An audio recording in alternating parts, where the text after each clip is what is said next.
when the sky is high. No reason to stay on ground. Pick your wings and you can touch and fly.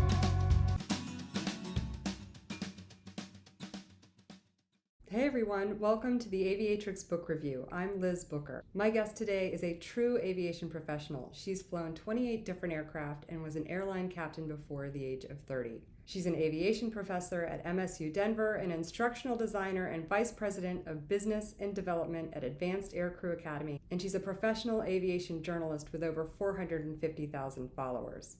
She is the author of A Chick in the Cockpit, My Life Up in the Air, and you can find her all over social media and at her website at A Chick in the Cockpit. Erika Armstrong, welcome. Thank you. Thanks for having me. I'm so excited about this. So we talked about starting off with a reading to give people a sense of your voice as a writer. You want to give us a little teaser? Sure. Yeah, it's always hard to pick out what's going to capture the essence of the book, right? So I've got 3 pages here. I know it can be boring for people to sit and listen to an author just read their book. So it's just a short little blurb out of starting at about page 92 if you ever want to go back and find it. And I have to do the old lady thing and put on my glasses now. All right. The red-eye flight from Las Vegas to St. Louis was living up to its name. As we turned the Boeing on the final approach, the ragged edge of the sun was boring over the horizon, just enough to strain our weary eyes. As most of the passengers were still in a drunken haze long after the flight attendants had run out of liquor. Like a young child on a long road trip, the lead flight attendant kept ringing the cockpit to find out how much further we had to go. I kept telling him we'd get there when we get there. Captains get to choose which legs we want to fly. Co-pilots know that captains delegate the pathetic legs to them. So my co-pilot knew in Las Vegas, without even having to ask, that he'd be flying this horrible leg. We had been on the road for 5 days, my uniform was getting ripe, and we were tired from holding up the images of being pilots. Besides, it was his turn to fly. My co-pilot was new, but he'd proven himself over the last few days. I'd chuckle to myself when I'd glance over at him during a particularly difficult altitude crossing restriction or crosswind landing, and he'd have his tongue wrapped around his lip in concentration. He was doing this now as we were turning on the final approach on this beautiful, calm day of fall. I wasn't sure what was causing him to overextend his concentration, but exhaustion has a way of blearing your thoughts. His altitude and airspeed were perfect as he called out his requests. Gear down. Roger, here they come. Flaps, 30 degrees, final items. I was so proud of his stabilized approach, I relaxed and sat back to watch his beautiful landing. 200 feet, 50 feet, wham! In the 2 seconds it took me to realize he was going to forget to flare, I couldn't get my hands to move fast enough to the yoke to slow the rate of descent. As we slammed into the runway, I could feel the landing gear groan into their sockets, and we landed hard enough to drop a few oxygen masks in the back. It wasn't anything more than a firm landing, but for the passengers, I'm sure they thought the end was near. I'm the captain, it's still my fault. Even if the co-pilot makes a mistake, it's still on me. Every pilot has had this bad landing. It is part of the initiation into becoming a good pilot. But when I looked over at my co-pilot, he was crimson and drowning in his embarrassment. We were both so sure he was going to grease it onto the runway that the outcome was out of the realm of our possibilities. He was wallowing in his misery, so I tried to lighten the mood. Well, that'll wake up the drunks back there. You probably did the flight attendants a favor by getting the passengers out of their stupor so we can deplane. I'm sure you meant to do that, but you do realize that the flight attendants are going to demand that you stand in the doorway and offer every single passenger a back massage. The flight engineer started to join in on the razzing, and I could see my co-pilot's lip quiver in the attempt to keep a smile away, and he began to lighten up a little. We opened the door as the passengers were deplaning at the gate so we could chime in on the teasing. About midway through deplaning, we could hear the grumble of a deep and drunken voice creep louder as he pushed his enormous mass into the cockpit. He was slurring his complaints until his breath got caught in the back of his throat as he saw me sitting there in the captain's seat with my long blonde ponytail. Oh my God, there is a chick in the cockpit. I knew it. I knew there had to be a reason for that god-awful crash landing. Well, hell, no wonder why. Women can't and shouldn't be flying. Wait until I tell my wife about this. Hey, honey. It wasn't worth explaining that the male co-pilot made the landing. It never was worth explaining anything about being a chick in the cockpit. I just smiled at him and said I'd be out by the baggage claim giving massages. He offered to take his shirt off right then and there, but he had left his suitcases in the aisle and the passengers behind him were stuck, so the flight attendants pulled him out of the cockpit. My co-pilot and flight engineer thought this was hysterical. My co-pilot was also relieved to realize that most everyone thought that I'd made the landing, so he smirked and said he was going to get in line for the back massage behind the drunk. F you, I laughed. My shy co-pilot from Nebraska found the nerve to respond with a good-hearted, okay, to which I replied, not after a bad landing like that, my back hurts. That's okay, I'll let you be on top. And with that, we all start laughing until our red eyes filled with tears. With our veins flooded with exhaustion and adrenaline, it's hard to stop laughing because it feels so good. It's in these moments of humor and smack talk that my heart soars. I'm not offended. I am dauntless and I know I can hold my own, so I can tease about not being a man. When I'm in the cockpit, I am not a woman, I am a pilot. I am on top. I have earned my right to be a member of my crew and everything that it means. Everyone's lives depend on our trust in each other, and even after my co-pilot's bad landing, I knew I could trust him. He knew he could trust me. As we walked down the jet bridge together, we knew we had to put on our serious pilot faces to walk through the terminal. We all lived in different states, so we waved goodbye and knew we'd see each other again after 4 short days off were over. Thankfully, the flight I needed to catch home was only a few gates away, United to Denver. The flight was full, so there weren't any cabin seats on which to sit my weary ass.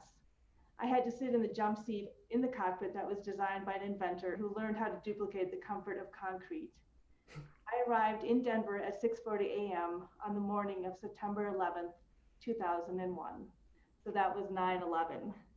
So within just a couple pages, just like aviation, right? We can have a mistake, some humor, and then life-changing moments. And so that was just a few pages, just like you're all experiencing now. That's how aviation is, right? You're rolling along and all of a sudden something changes. Just look at this pandemic and what everybody's dealing with. So hopefully some relatable events there.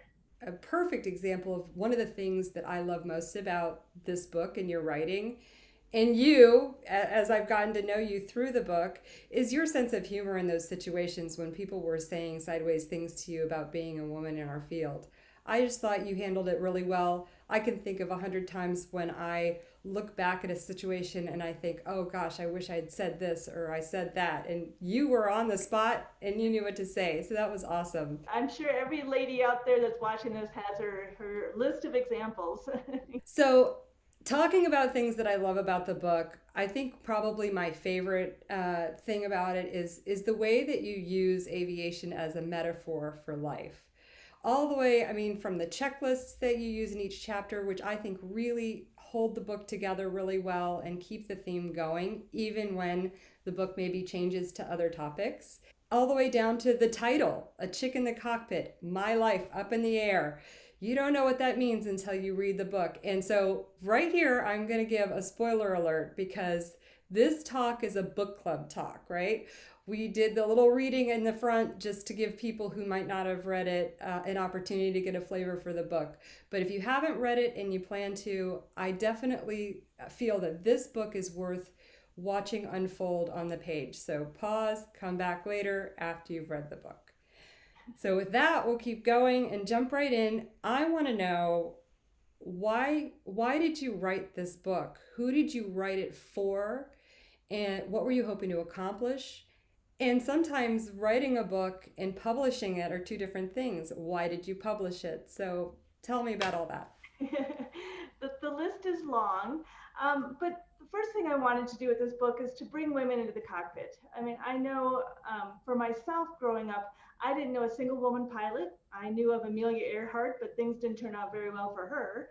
So I didn't have a lot of exposure to that, to having women choose that for a career. So that was the overarching premise, is to bring women into the cockpit.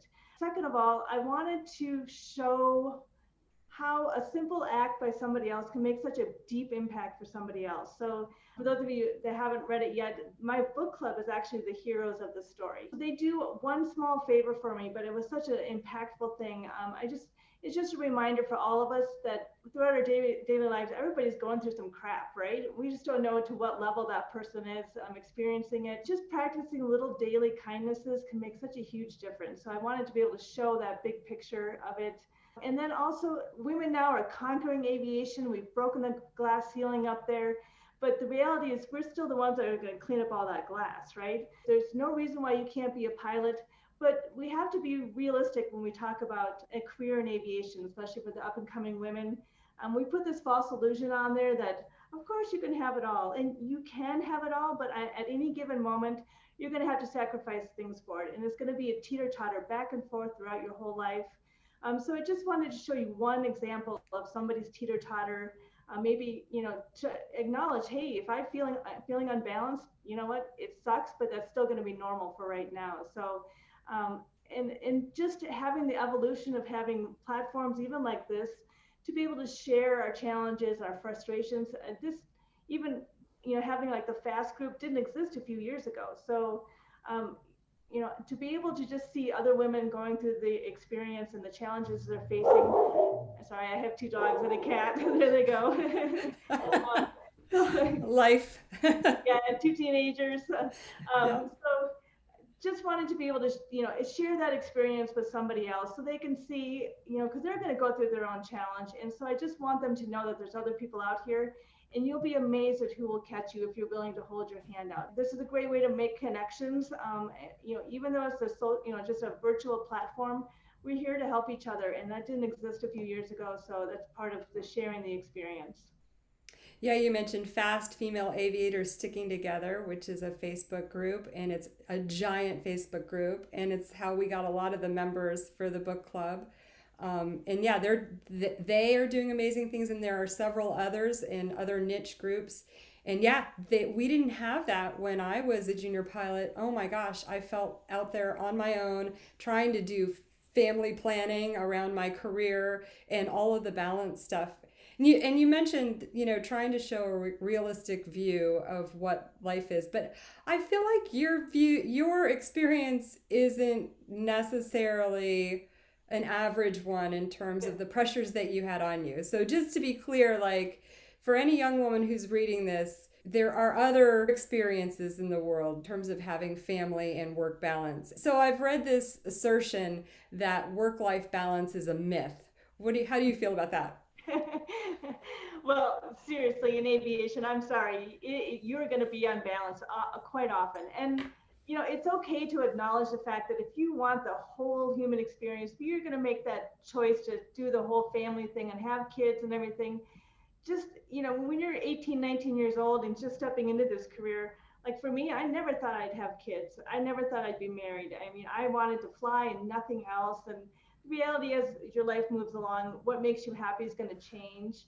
So yes, you can do this all, but be thoughtful of your choices. And when you select a partner to marry and you make that decision, make sure that that person understands all the demands on you in aviation. It's, we can talk about what it's like to be gone 20 days out of every month, but living that is a different thing. So, and it's a different experience for the person at home as it is for you, because you're out there just, on the road away from home, and it can be very lonely and isolating. So just make sure that you understand that there's going to be this balance of happiness and frustrations throughout, and pick a darn good partner that can help you through all that. So I know Gloria Steinem's probably, just pulling her hair out by me saying that, but that's the reality. Is you need to have a balance in your career and also in your family too. That other person's going to have to hold up that end when you're gone. So just a topic of conversation, especially for the young women that are entering into the career right now.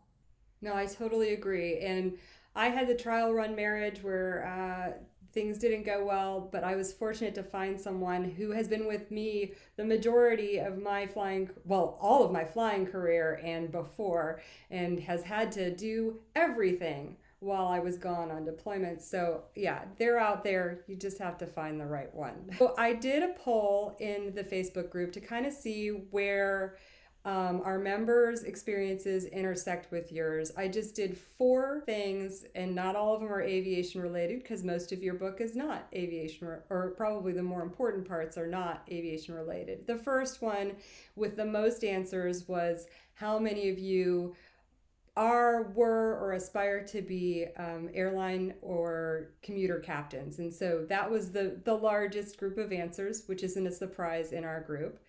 The second one was I love to ride horses, and that was just got a huge response, and I want to talk about that later. The third, which was very disheartening, was how many of you have experienced or witnessed domestic abuse in your home. And then the last one was how many of you have made friends in other book clubs. So it was just interesting to see the breakdown, and I thought we probably should just get the hard stuff over with. This was like watching a train wreck, to be honest. It was so painful to watch things unfold for you. It was so frustrating.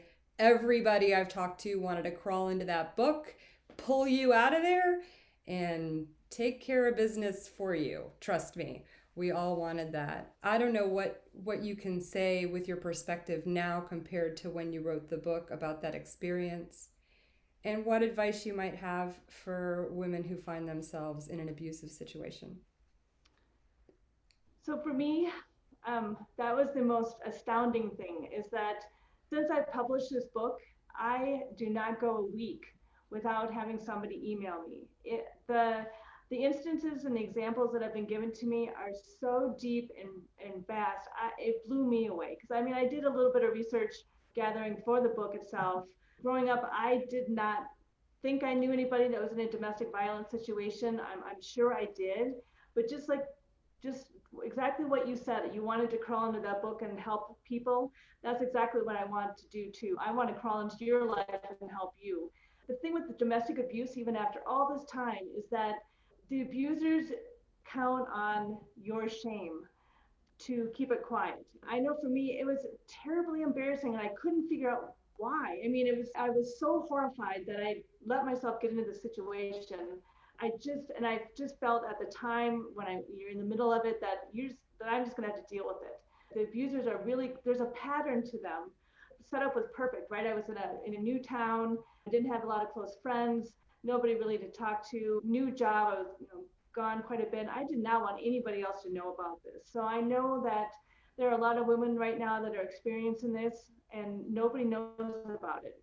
So if you can at least reach out and ask for help, even just email me. I'll give you my email address. Just asking for that help is the hardest thing to do. But truly, I am astounded at the number of people that have emailed me with similar stories. So it breaks my heart to hear all the situations. Everybody's situation is very unique, but if you pull back and look at the big picture, the foundation of how and why it's happening continues to be the same. So, it's going to take a generation to kind of change the mindset of that. I know it was interesting to watch my kids when they were in elementary school. They started a new little class called Brainwise in the public schools. And all it was is teaching you to recognize your emotions when you're a little kid, like kindergarten. They're trying to get you to acknowledge it. But I think one of the peripheral things that might happen with that is for little boys and girls as they're growing up to recognize those emotions and to learn how to handle them. I didn't grow up with anything like that. So I'm hoping that our generation now, everybody that's listening here, we can start teaching the next kids and the next set of generation about those anger management. We know what's right and wrong. The abusers know what's right and wrong. They make excuses and justifications for it. So it's going to take an entire generation to change that concept. So by talking about it, it helps shrivel up that shame, to put it in the spotlight. So that's why I was willing to take this, incredibly difficult and embarrassing part of my life and just say, all right, that's what that abuser wants. I'm going to put it out there and just show everybody pattern of behavior, and to know that you can get out, and there will be people to help you. A lot of the readers that I talked to were talking about how in the book all the signs were there. And in your defense, I said, well, now she can see that and place that in front of you. And yes, they were happening in front of her, but obviously in the moment she didn't understand that those were warning signs. Is that Right. true? 2020 hindsight, absolutely. Yeah. Yeah. And so, yeah, as a young person, excited about their career and stuff, I made excuses for everything as we moved along. And I think when all the women that I've talked to, they do the same thing. They justify those behaviors and they're like, well, I must have something to do with that. And that's part of the of rewriting the book is to be able to show what are those things that I look back on and like, duh, why didn't Yeah. I see it then? So, because most of us don't. The tendency is for domestic abusers is they're very gregarious and charming, and to the outside world, they present a different image than what they do in the confines of their home. So, it's definitely a warning sign to share with everybody. Yeah, and to your point earlier, you said you have to find a partner who understands. On the face of things, this is a person who should understand, your career and what it would require. So being in your shoes in that moment, you think you have a good match here, and then just things went sideways. It was just awful to watch. Very painful. So this book is like two separate books. And like I said earlier, I really feel like the thing that holds it together is the fact that you did use aviation as a metaphor for life. And you kind of kept that theme going into emergency procedures. And I thought that was very clever and craftful of you. But a lot of people have asked the question, why is there no indication, not even in the blurb, about what this book is really about? Why did you make that choice? I decided to go the traditional route. I pitched my project to an agent, and the agent then pitched my book to a publisher. So I did the old fashioned route. So at some point, they take your project away from you. So when I originally wrote the book, it was like 117,000 words. And it was funny because my agent wanted something different than what my publisher ended up wanting. One wanted more aviation, the other one said they wanted more of the life story. So trying to find that balance because I knew it wasn't going to make everybody happy because you're not quite sure exactly what the topic's going to be. Originally, when I had the book, the actual opening scene was the scene in jail. I wanted to right away for everyone to know this is where we're going to start, and then we're going to kind of work back on how we got here. But my publisher said nope. She's like, this is an important topic. We want people to read it, and nobody's going to want to read a book about this. It was hard to hear that, but the reality is, it is hard. Even me, after experiencing it, I turn away from books about it. So we decided we were going to write the book just like it happened. That we're just cruising along, happy-go-lucky, doing our lives, and all of a sudden, wham! This thing happened. So we we had to cut the book down to 85,000 words. So the first thing we had to do was just pull out giant chunks of the story and then try to find a way to rethread everything through again. It's tough because there's a lot of things that I wanted in there that the agent and the publisher wanted out. So it's a back and forth, a give and take, and a lot of rewriting to try to get all of that threaded through there. I think that'll be really helpful for a lot of people who came away with those kinds of questions. One of the things I took away from that experience was what was keeping you there was your isolation. Not just an externally imposed isolation, some of that was self-imposed. In hindsight, what could you have done differently in your life to set yourself up better for a support network? A lot of it self-imposed. When I was going through flight training and entering in this very masculine world, I turned away from anything feminine. Right, I chopped off my hair and I just stayed away from women in general. And on layovers and stuff, if the pilots asked me out to go out and just hang out, or the flight attendants, I'd always go with the pilots to do the sporting events. And I put this veil over myself thinking that I can't be feminine and be a pilot. Definitely the things that I could do now didn't exist back then. Simply being on a platform like this and having other women have a conversation, having just that local social club. I know it sounds superficial if you're only seeing them maybe once or twice a month, but those connections, especially off of the virtual platforms, are so important.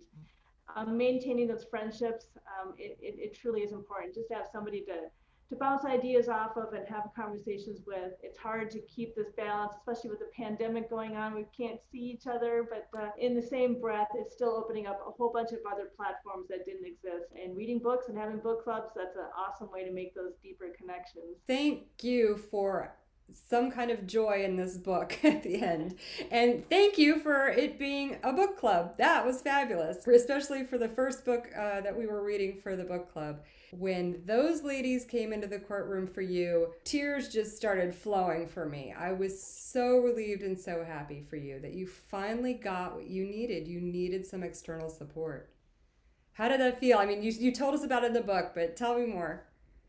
It's so amazing, even because in the courthouse, you're in there with this mindset, and you're prepared for battle, and you just, you put the blinders on. And I tell you what, just having them show up that day and seeing each face come around the corner, I mean, it was weird because I was such a wreck, because I was so emotional. I was so grateful and thankful, and it and that thankfulness just grew so deep that day.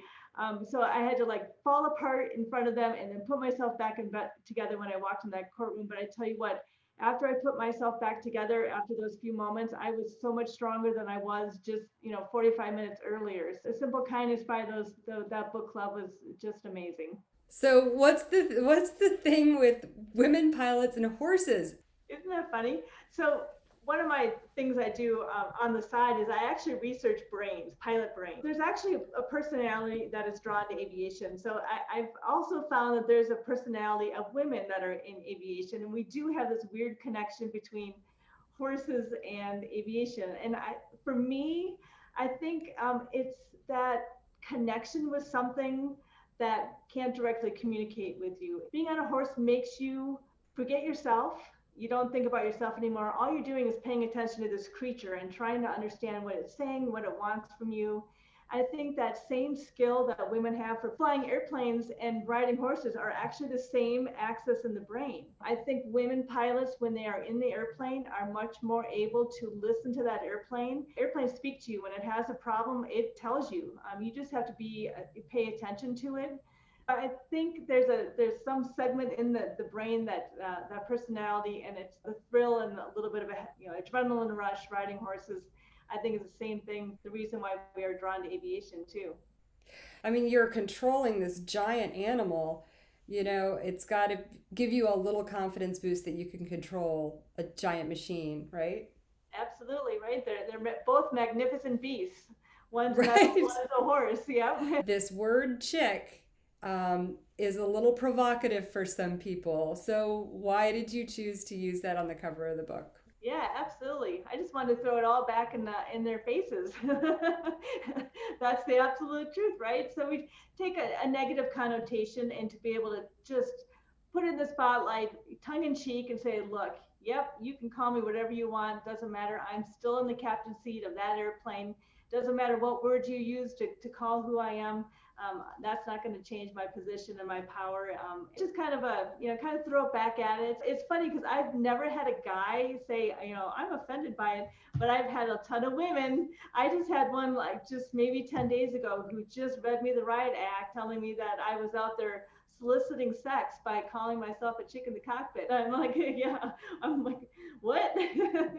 So yes, they've been the toughest critics, but it's okay. I'm not here to please everybody, and neither should you. You are not here to please people. You are there to be yourself, to be authentic. It's hard to do that sometimes. You're not going to please everybody. It doesn't matter. Just make sure you can be comfortable with yourself. Humor, I've learned, has gotten me through a lot of intense moments. So I'm throwing that out there, and I'm not going to change it. People want to know where you are now. Like, where are you in your personal life? How are your kids?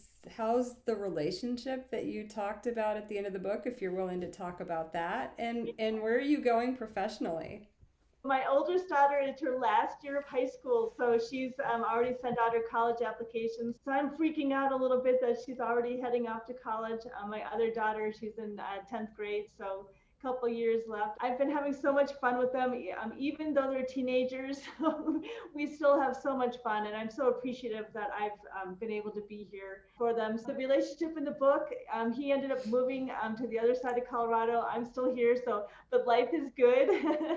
So I think you'll all appreciate the irony after reading the book. I got hired at SkyWest, I was going to go back into the regional flying again. And the week before I was going into ground school, I got a phone call saying, hey, you were supposed to be Denver based. That's where I live.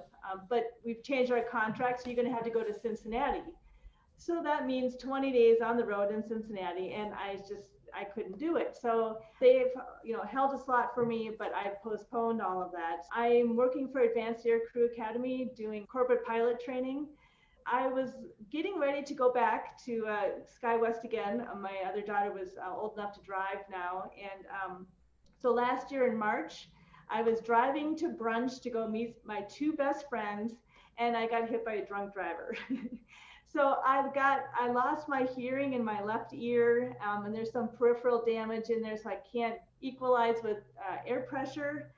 So long story short, you know what? Sometimes life just puts you where you need to be. Of course, after dealing with that loss again and hoping that my hearing was going to come back and all the damage that came with it, first of all, I'm glad to be here. The driver is no longer alive, so my thankfulness is, in that deep that I'm still here. And I am also teaching at MSU in Denver in their aviation department. I am having a blast with the next generation of pilots coming into aviation. And then I'm also just now, recently in the last few weeks, entering heavy jet aircraft sales. So I'm super excited about this. I still get to be in aviation. I still get to have my 500,000 followers and share my stories with them, and trying some new elements of aviation that I probably would never have gotten to be in if it hadn't been for the car accident. I learned, especially during this book, that, I'm going to have all this crap thrown at me, and I am going to embrace it and stand on the top of that pile and see what I can do next. So that's where I'm at. Erika, I'm stunned by that.